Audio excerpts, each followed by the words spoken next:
international, le prix Nobel de la paix sera attribué le 10 octobre prochain. Mais à un mois du jour J, le comité Nobel norvégien revendique jalousement sa liberté de décision face à l'obsession de Donald Trump de le recevoir.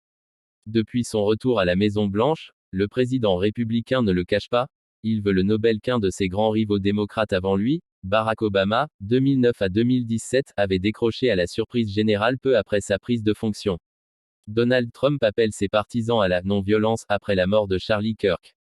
À la moindre occasion, Donald Trump, 79 ans, répète qu'il le mérite, citant son rôle dans la résolution de conflits, même si les guerres dans la bande de Gaza et en Ukraine font toujours rage. Nous voyons bien qu'il y a beaucoup d'attention médiatique autour de certains candidats, a réagi à Oslo le secrétaire du comité Nobel, Christian Berger Viken. Mais cela n'influe en rien sur les discussions en cours au sein du comité.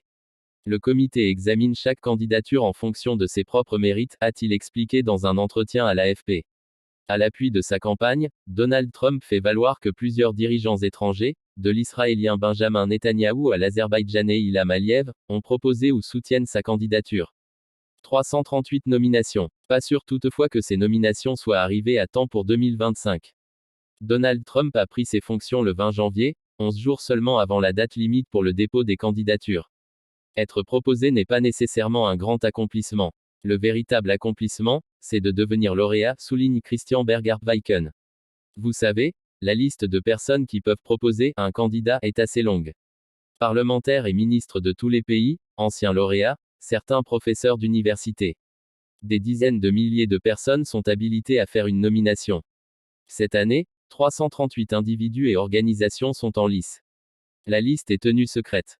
Les candidatures jugées les plus méritantes sont retenues sur une liste restreinte et chacune fait l'objet d'une évaluation individuelle par un expert. Quand le comité délibère, c'est cette base de connaissances qui encadre la discussion, et non pas tel ou tel article de presse, affirme Christian Berger Viken. Nous faisons tout notre possible pour organiser le processus et les réunions de manière à ne pas être indûment influencés par une quelconque campagne, dit-il. Dans l'histoire, rares sont les personnes qui ont orienté leur carrière dans le but de décrocher un prix Nobel de la paix et qui ont fini par l'avoir.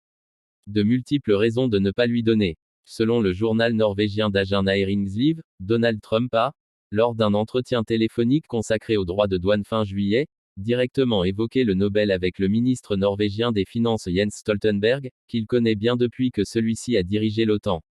Le ministère a confirmé l'existence de cet appel, mais pas les informations sur le Nobel.